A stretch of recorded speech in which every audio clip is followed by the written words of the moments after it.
السلام عليكم. سيواجه المنتخب المغربي المنتخب الكرواتي في الجولة الأولى من بطولة كأس العالم 2022 الذي تحتضنه دولة قطر، وذلك في يوم الأربعاء 23 نوفمبر 2022، وتنطلق صافرة المباراة على الساعة 11 صباحا بتوقيت المغرب، والثانية عشر بتوقيت القاهرة، والواحدة ظهرا بتوقيت مكة المكرمة.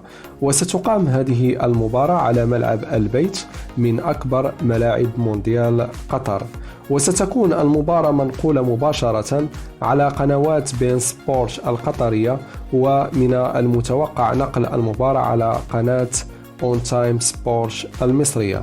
وللذكر أن المنتخب المغربي المرة السادسة والثانية على التوالي التي يشارك فيها في نهائيات كأس العالم، كما أسفرت القرعة عن وقوع المنتخب المغربي في المجموعة السادسة ضمن أقوى منتخبات بما فيها بلجيكا وكرواتيا ومنتخب كندا.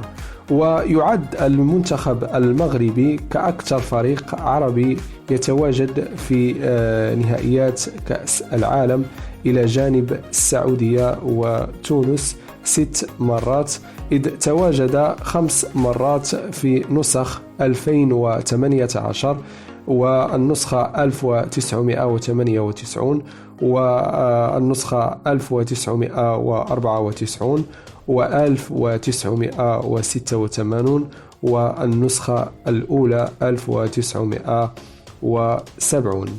نتمنى التوفيق للمنتخب المغربي.